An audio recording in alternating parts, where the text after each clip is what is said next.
אחיי ואחיותיי אזרחי ישראל, אני גאה בכם. אני גאה על העמידה האיתנה שלכם. אני יודע שזה קשה לשהות בחדרי הביטחון וקשה לשהות במקלטים. אני מבין את הקושי עם הילדים, עם הלימודים, עם העסקים. אני יודע כמה קשה לקשישים וכמה קשה למילואימניקים. חבריי ואני בממשלה, אנחנו פועלים כל יום כדי להקל עליכם, כדי לפתוח את הלימודים וגם את המשק, לעשות את זה בהדרגה, לדאוג לפיצויים הולמים גם לבעלי העסקים, גם לשכירים, גם למשרתי המילואים, גם למשפחות שלהם. אנחנו משקיעים בזה הון עתק וצריך להוסיף עוד ועוד. אני יודע דבר אחד.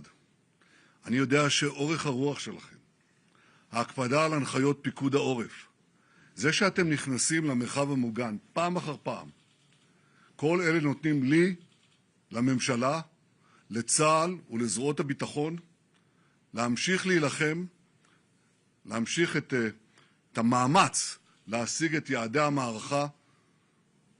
כל העולם מבין שאנחנו עם של אריות, אנחנו גם עם של לוויות. כל אחד מכיר את זה מהבית שלו, אתם מכירים את זה גם כמובן מהמשפחות שלכם. השאגה שלנו, שאגת הארי, מהדהדת ברחבי תבל.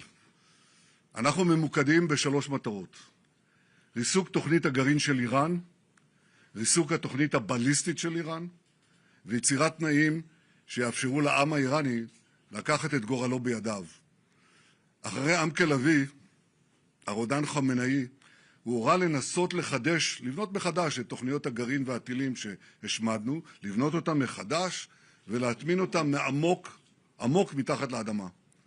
אנחנו פועלים עכשיו לא רק כדי להשמיד את הטילים הבליסטיים ואת תוכניות הגרעין שנשארו, מעט נשאר, אלא גם להשמיד את התעשיות שמאפשרות לייצר את התוכניות הללו. וכבר עכשיו, לאחר 20 יום, אני יכול לבשר לכם, לאיראן אין היום אפשרות להשאיר אורניום, ואין לה אפשרות לייצר טילים בליסטיים. אנחנו ממשיכים בריסוק היכולות הללו. אנחנו נרסק אותם עד דק, עד אפר. יחד עם הידידה הגדולה שלנו, ארצות הברית, אנחנו השגנו עד היום הישגים עצומים. חיסלנו את הרודן חמינאי, חיסלנו את צמרת הפיקוד המדינית והצבאית ואת צמרות משמרות המהפכה והבסיז. רק בימים האחרונים חיסלנו את רב המרצחים עלי לריג'ני, את שר המודיעין ואת מפקד הבסיס. אגב, אלה האנשים שביצעו את הטבח ההמוני בעם האיראני וגם כיוונו את כל האש אלינו. זה לא משנה מי יחליף אותם. אנחנו דואגים המשמרות והמהפכה יהיו קצרות מאוד. בנוסף למפקדים, אנחנו הרגנו אלפי מרצחים משורות הדיכוי של המשטר. השמדנו מאות משגרים וטילים, פגענו מכים בהם בצורה מתמשכת, יומיומית, שעה-שעה. אנחנו מכים בהם שוק על ירך. אנחנו מכים בהם באוויר, אנחנו מכים בהם ביבשה, אנחנו מכים בהם מתחת לקרקע, ועכשיו אנחנו מכים בהם גם בים. אתמול השמדנו את כל הצי שלהם בים הכספי. ידידינו האמריקנים השמידו צי אחד, אנחנו השמדנו את הצי השני. אנחנו מכים בהם גם ברחובות, גם במחסומים. לפני שבועיים הנחיתי את צה"ל ואת המוסד לפעול יחד, כדי שהרוצחים של משמרות המהפכה ידעו שנצוד אותם גם בערים, גם בתוך הערים. והם עשו זאת בצורה מושלמת. אתם רואים את זה, אתם רואים איך הרוצחים האלה נפוצים לכל עבר בבעלה. עכשיו, מכל זה, אני יכול להגיד דבר אחד. מוקדם מדי להגיד אם העם האיראני ינצל את התנאים שאנחנו יוצרים עבורו כדי לצאת לרחובות. אני מקווה שכך יהיה, אנחנו פועלים שכך יהיה. אבל בסופו של דבר, זה יהיה תלוי רק בהם. אין זה אומר שבינתיים כוחות המשטר לא מנסים לפגוע בנו. הם מנסים. אבל זה אפילו, וזה גם כואב, כי זה גם גרם לנו לאבדות וגם לנפגעים. ואני רוצה לאחל למשפחות, באמת, קודם כל להשתתף בצערן של המשפחות השכולות, ולאחל לפצועים החלמה מהירה. אבל יש גם נקודת אור. מה שהם עושים לנו לא מתחיל להתקרב למה שהם תכננו. כי השמדנו להם יכולות רבות. אתם זוכרים מה היה בתחילת מלחמת התקומה? אלפי מחבלים של רדואן על הגדרות, ממש בתוך המנהרות, על הגדרות. איום של 150,000 טילים ורקטות שהיו אמורים להחריב את ערי ישראל. וכמובן היו אלפי טילים של איראן, טילים בליסטיים. דיברו על מאות מגדלים שיפלו בתל אביב, בירושלים, בחיפה. אבל המגדלים שנופלים, נופלים בטהרן ובביירות. יצרנו רצועות ביטחון עמוק בתוך עזה, עמוק בתוך סוריה, כולל עד כתר החרמון, וגם עמוק בלבנון. מה שהיה לא יהיה יותר.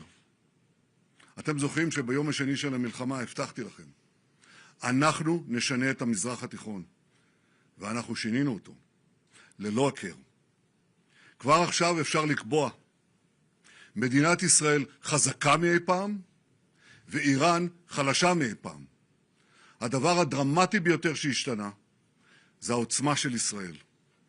הפכנו את ישראל למעצמה אזורית, ויש אומרים שבכמה תחומים, מעצמה עולמית. יחד עם ארצות הברית, אנחנו מובילים את המאבק של העולם החופשי מול כוחות הרשע. יצרנו בריתות חזקות, ואנחנו עובדים על בריתות חדשות שעוד ידובר בהן. הבאנו את הברית עם ארצות הברית לעוצמה שלא הייתה בהיסטוריה. שיתוף הפעולה ביני לבין ידידנו הגדול, הנשיא טראמפ, הוא חסר תקדים. בידנו האחת אנחנו אוחזים בחרב דוד, שהיא מושחזת וחדה מאי פעם, וידנו השנייה מושטת לשלום. מי שיושיט יד לשלום בחזרה, נאמץ אותה. ומי שינסה לפגוע בנו, נגדע את ידו. העוצמה שלנו, האומץ שלנו, הרוח שלנו, אלה תמיד היו המפתח להבטחת עתידנו.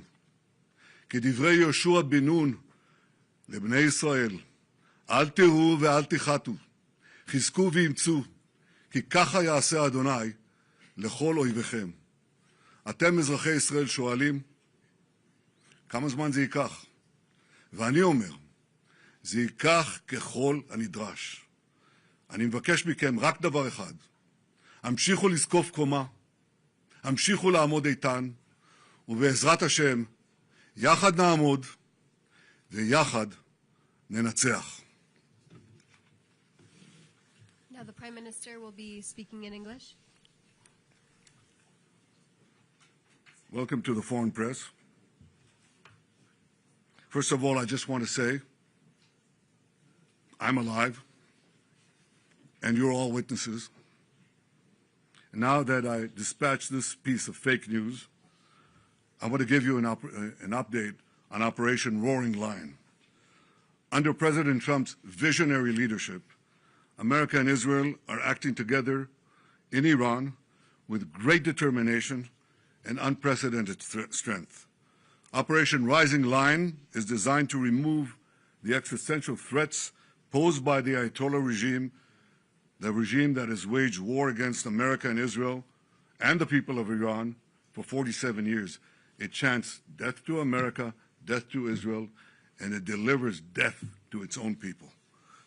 Our goals are three. One, removing the nuclear threat.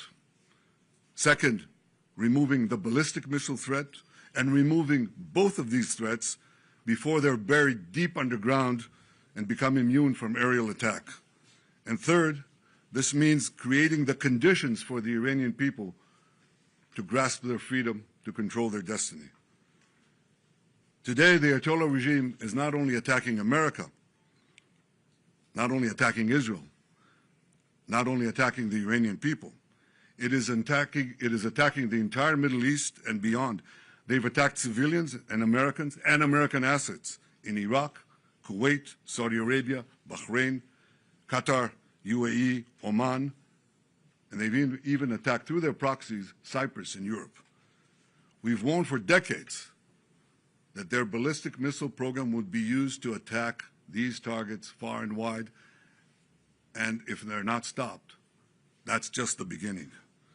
The death cult in Iran is trying to blackmail the world by closing a key international maritime route, the Straits of Hormuz. It won't work. Israel is helping in its own way, and intel and other means, the American effort to open the Straits of Hormuz, rather. But I want to ask you to imagine how the Ayatollah regime would be able to blackmail the entire world if they had ballistic missiles with nuclear warheads. Just imagine what they would do. Look at what they're doing now and imagine what they would do if they had ballistic missiles, international range ballistic missiles, and nuclear-tipped warheads. Just imagine what a great threat that would be. So today, Israel and the United States are protecting America, Israel, the entire Middle East, but I venture to say the entire world. Despite the fake news that is unfortunately being spread since the start of the war 20 days ago, we are winning and Iran is being decimated. Iran's missile and drone arsenal is being massively degraded and will be destroyed. Hundreds of their launchers have been destroyed, their stockpiles of missiles are being hit hard, and so are the industries that produce them. That's important. In Rising Lion, we destroyed missiles and we destroyed a lot of the nuclear infrastructure. But what we're destroying now are the factories that produce the components to make these missiles and to make the nuclear weapons that they're trying to produce. We're wiping out their industrial base in a way that we didn't do before. Iran's air defenses have been rendered useless. Their navy is lying at the bottom of the sea. Today we hit the other part of their navy in the Caspian Sea. Their air force is nearly destroyed. Iran's command and control structure is in utter chaos.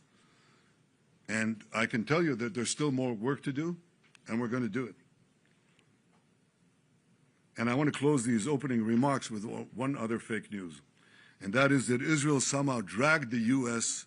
into a conflict with Iran. Does anyone really think that someone can tell President Trump what to do? Come on. President Trump always makes his decisions on what he thinks is good for America, and may I add, I think what is also good for future generations.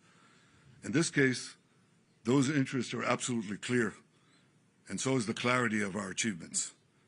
Together in close coordination with President Trump, the close coordination between America and Israel, our militaries, our intelligence services, we're achieving goals in lightning speed.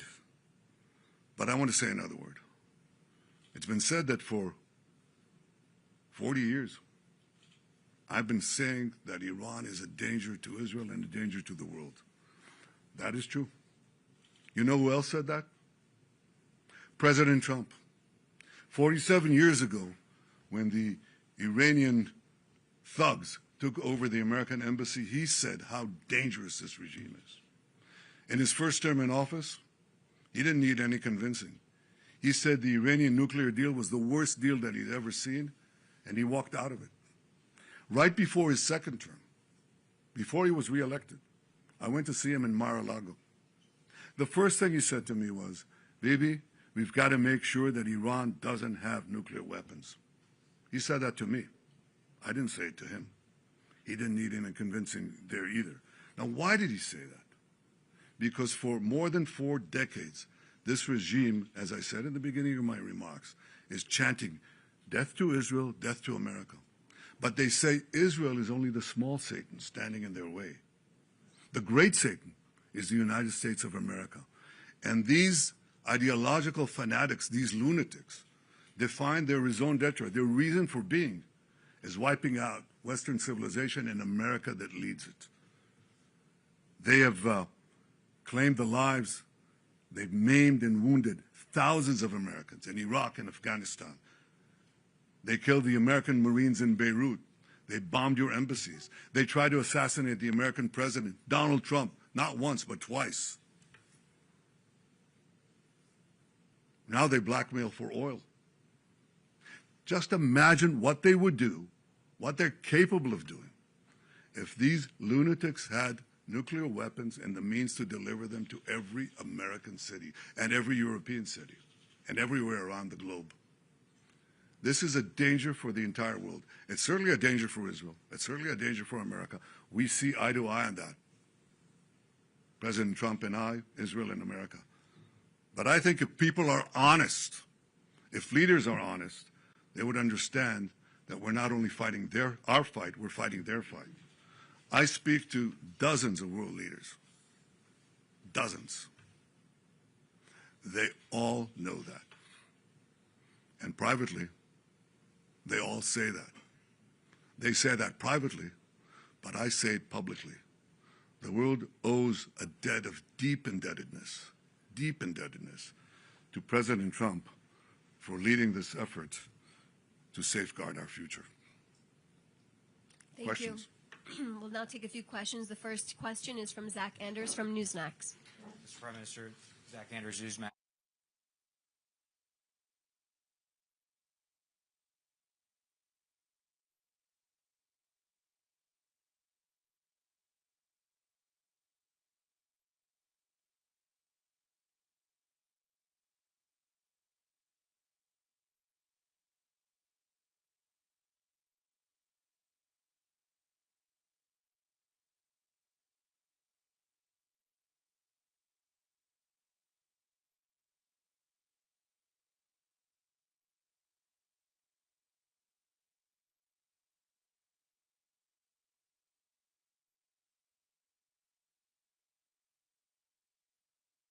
Want a transitional leader that will have a transition.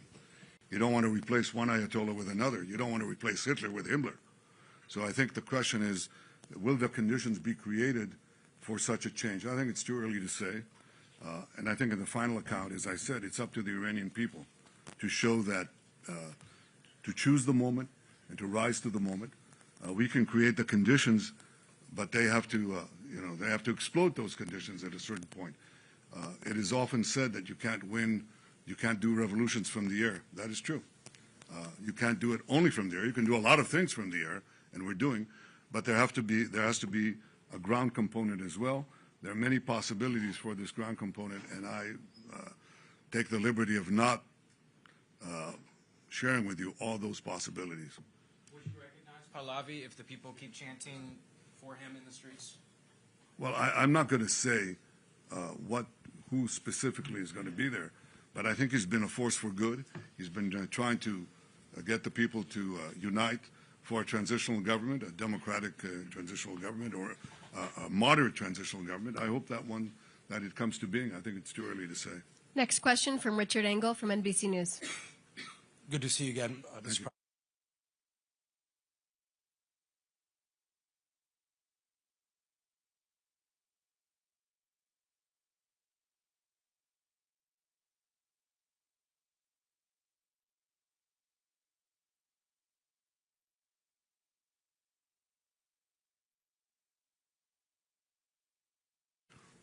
Well, I think we have concrete goals, how to do it, how to end it. We want to, as I said, decimate the ballistic missile program, which we're doing, decimate the nuclear program, which we're doing.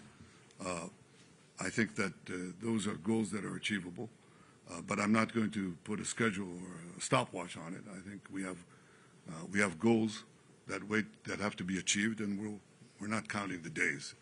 But I will say this canard that we drag the United States into it is not just a canard. It's ridiculous.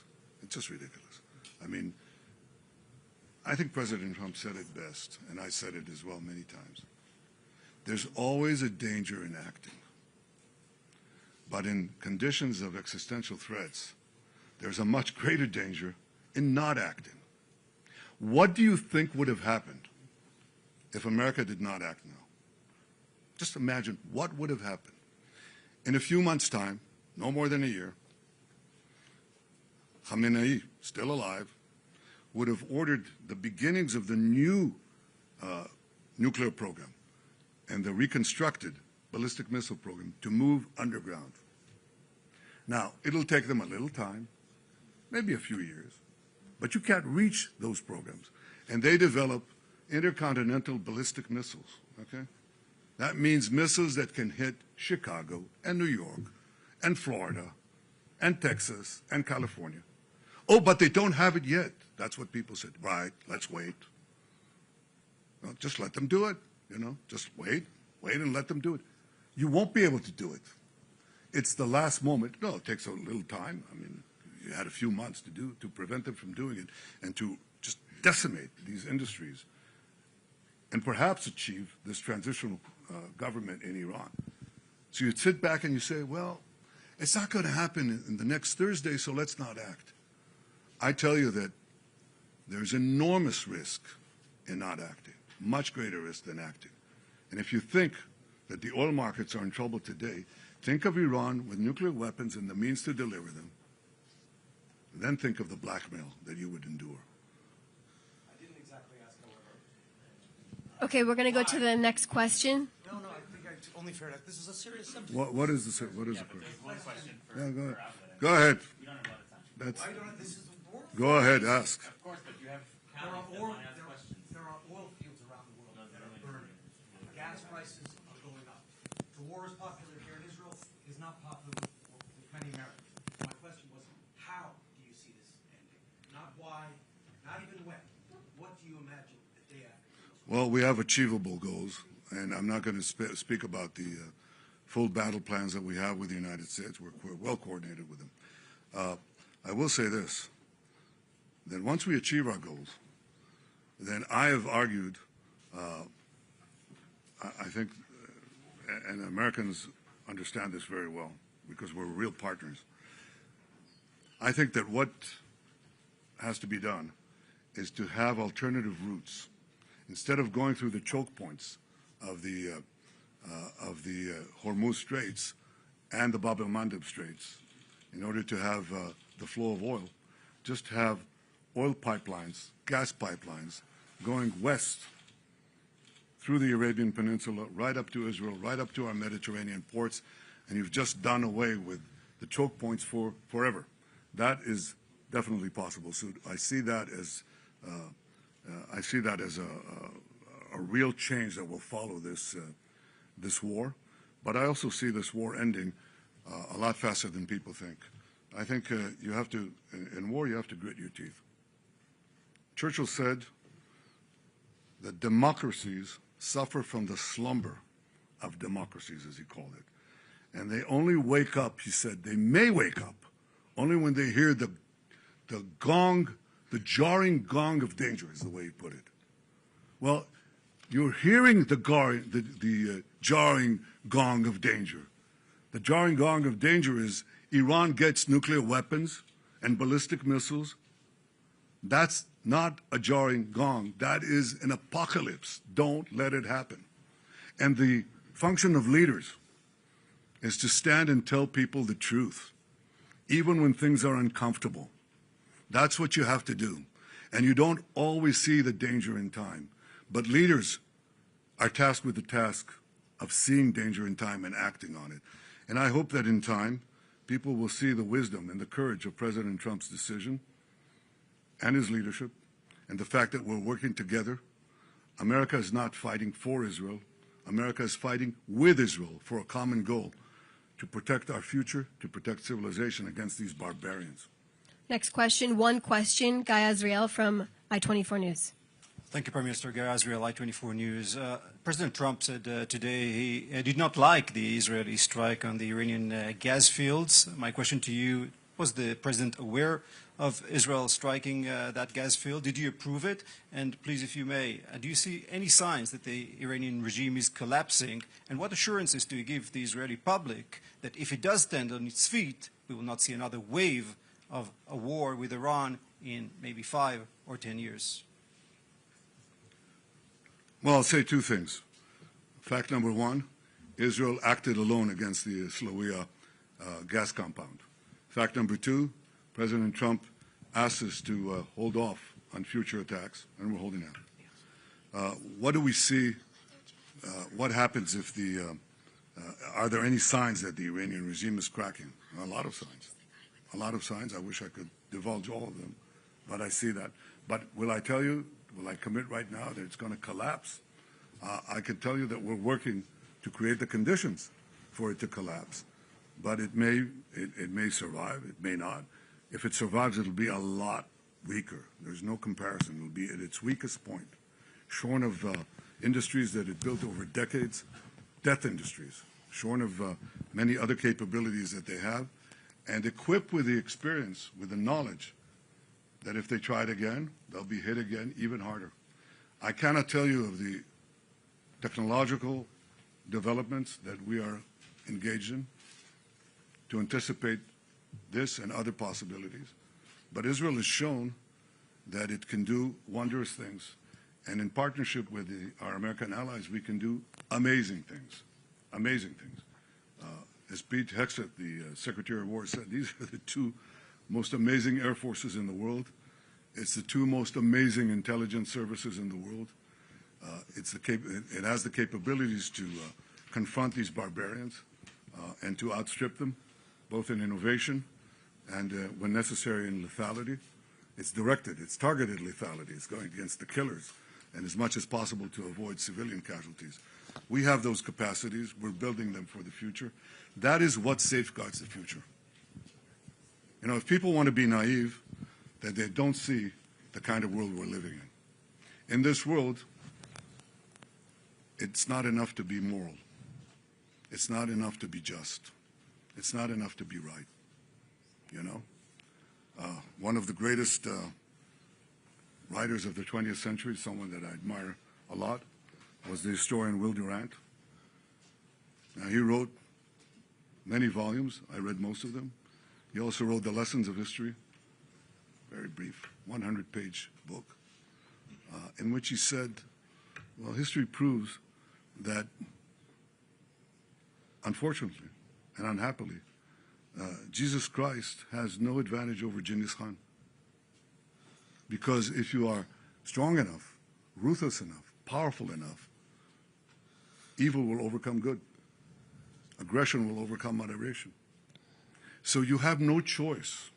If you look at the world as it is today, you have to be blind not to see that the democracies led by the United States have to reassert their will to defend themselves and to oppose their enemies in time while there's still time, before the jarring gong of danger wakes them up and wakes them up too late. This is where we are now. The fact that people don't see that, the fact that a lot of the news media are harking on a lot of fake news, but also a lot of short-sightedness, and do not see the historic period and the historic struggle that we are engaged in now, doesn't obviate these truths.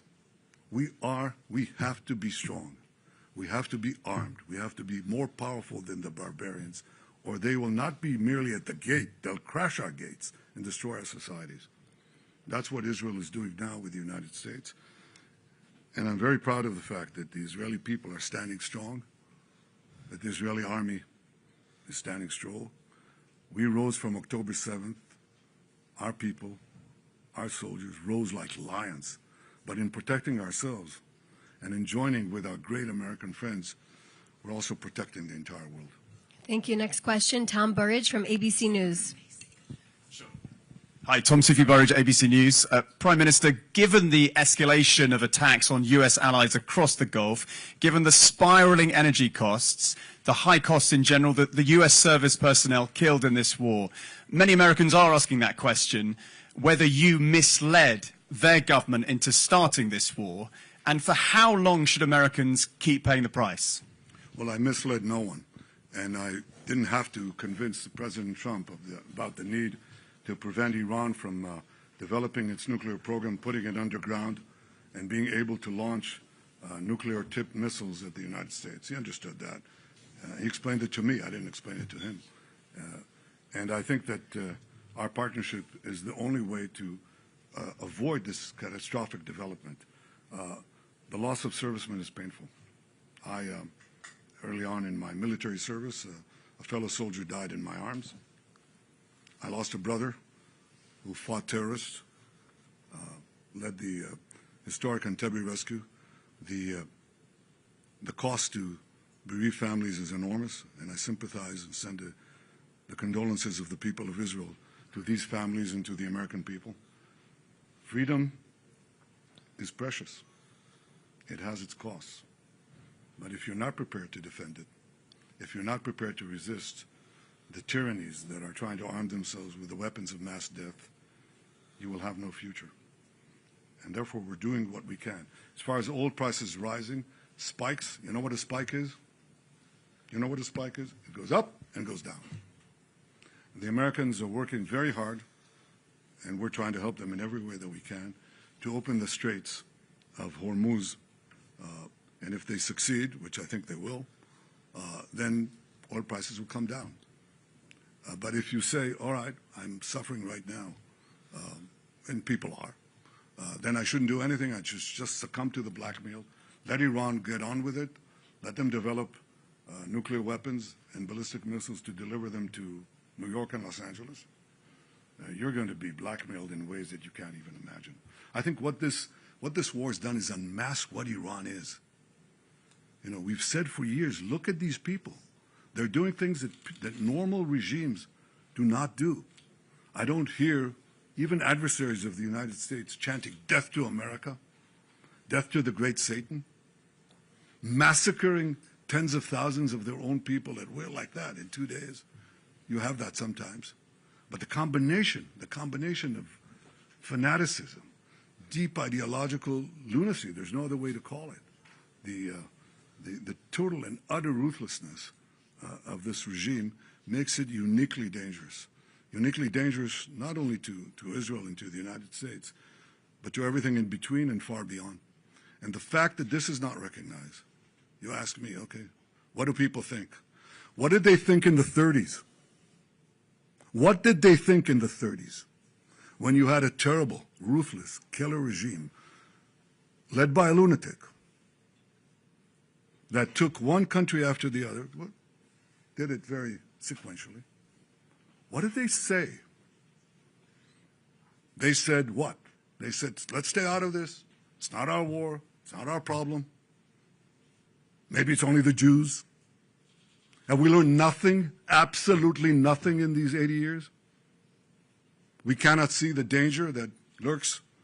It doesn't lurk. It's risen from the mud. It's right in our face. It's splattering blood right at us. I can't believe that we're clueless. We're not clueless. I talk to many American friends. They're not clueless. They understand this. Some don't. Some are adamantly opposed, but many are adopting a wait-and-see attitude. But I can tell you that I've spoken, as I said a minute ago, I've spoken to many, many leaders. We're talking about dozens and dozens of leaders. And they all say the same thing. I understand it. Some of them come out and say it. They're bold. And some of them say, I don't know, I wish I understand it, but some of my people don't, or my news media are against me and so on. I was glad to see in the United States that an enormous enormous percentage of President Trump's supporters, traditional supporters, understand it. And I hope that my friends and colleagues of many years on the other side of the aisle, those who understand and agree with what I just said, and there are quite a few of them, have the courage to come out and say it. Because at the end, what is the task of leaders if you're a leader? The most important thing is to assure the security of your people.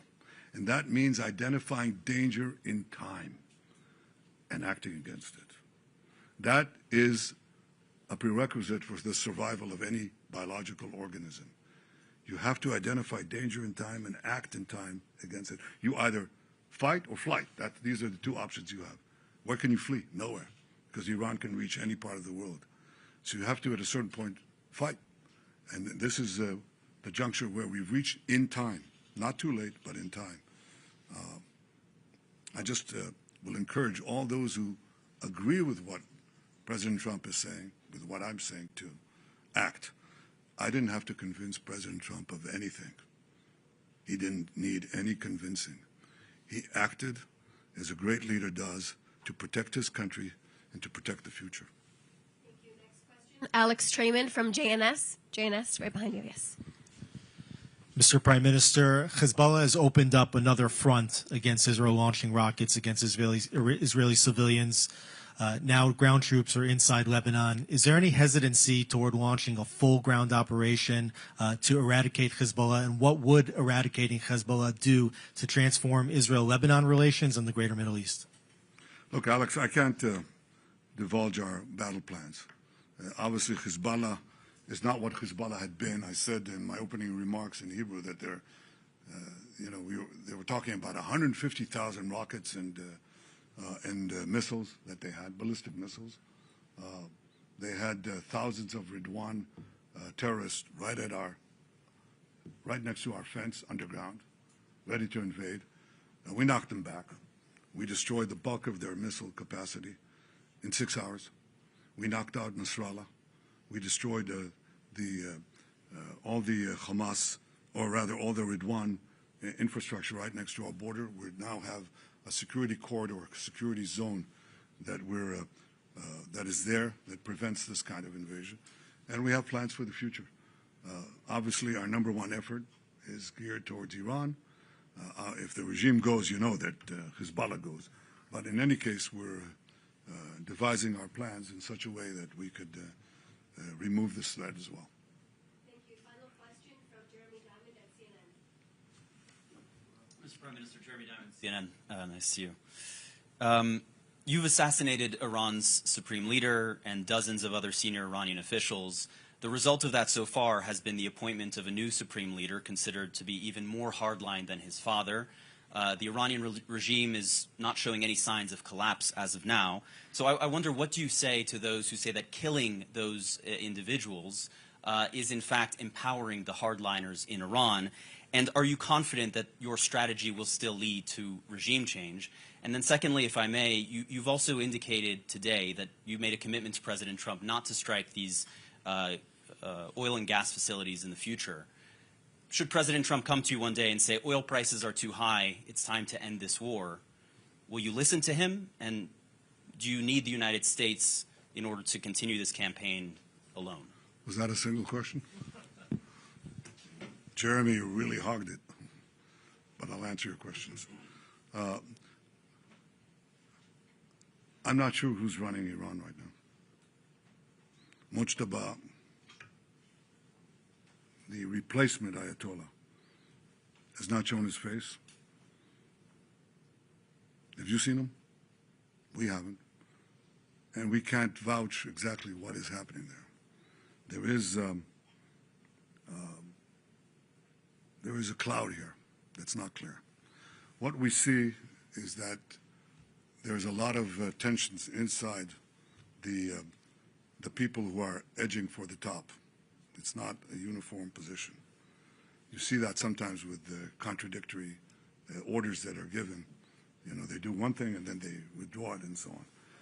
I think it's important that they know that if they think they're going to target the world, target the President of the United States and so on, they themselves are being targeted. That creates a lot of uncertainty. We've found that that can have an effect. The removal of Nasrallah has never been really been replaced, because some people are not replaceable. I think the authority and the hold that Khamenei has had is not going to be translated to anyone, not to Mujtaba if he's there, and not to anyone else. But I think this is part of the effort to crack the regime. It's not going to happen in one day. We're 20 days into this war. Yes, we're seeing cracks. We're seeing cracks, and we're trying to propagate them as fast as we can. Not only in the top command, we're seeing cracks in the field. You know, it's sort of like a hollowed-out, rotten piece of wood that's holding on the outside, but there's a lot of rot inside. We're seeing some defections. We're seeing fear and trepidation in the IRGC units that are manning the ballistic missiles. You know why? Because they're afraid to die. They're not all suicidal. In fact, most of them are not. So we're seeing cracks, but we're going to hit them again and again. The minimum thing we want to do is, again, erase the industrial capacity that they had to produce these weapons. They'll have to build it from a start, and that's very hard. It's very hard to do underground, too. So they're not going to be able to just take the pieces and move them below the earth. It's going to be a lot harder for them. But ideally, if it cracks enough, and with some other things that I won't get into, yes, the regime could change. Is it guaranteed? No. And is it up to the Iranian people in the final accounting to make use of the conditions that we're doing in weakening this regime? We'll see. I cannot tell you. They're very brave, by the way. I don't come and criticize them in any way. I think they're very brave. I think they've suffered enormously. And the question is, will we have a meeting ground between the weakening of the regime and the rising of the people in many ways that could develop? We'll see. On the oil and gas questions, I can only tell you this. Look, I don't think any two leaders have been as coordinated as President Trump and I. He's the leader. I'm, his ally. America is the leader. Israel is, as the National Security Memorandum described us, I think a month ago, 6 weeks ago, I think, something like that. They called Israel the model ally. That's how they call it, the model ally. It's not a superpower, but America is seeking around the world, and you hear it from the speeches of President Trump and others in the administration. They say, where are you? We've helped you all these years. Where are you when we're doing something that is as important, at least as important for you as it is important for us? And yet one country is there, and against all the vilifications that are leveled at Israel, Israel is sponging off America and all that. No, it's not. It's not. Israel is a brave country, a resolute country, with an incredible army, incredible soldiers, incredible courage, and we're fighting alongside the United States when the chips are down. We're fighting with the United States. We're fighting for a common goal. So I can tell you that that's the most important coordination But in practice, President Trump and I speak regularly. We discuss things. Our staffs discuss things. Our militaries are in close coordination as never before. But ultimately, President Trump makes his own decisions. And do I respect them? Yes, I do. The question is whether you would or could continue the war without... Just one question, Jeremy. Thank you. Could you without the United States? Without the refueling capabilities, for example? We're going to close. Thank you so much. Thank you, Mr. Prime Minister. You Thank exhausted you, your everyone, questions. for your questions today.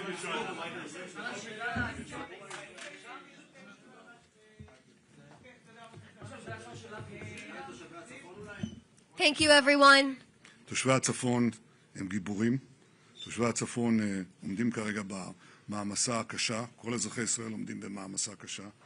אבל הם עומדים במעמסה קשה במיוחד, משום שזמן ההתראה שלהם הוא הכי קצר.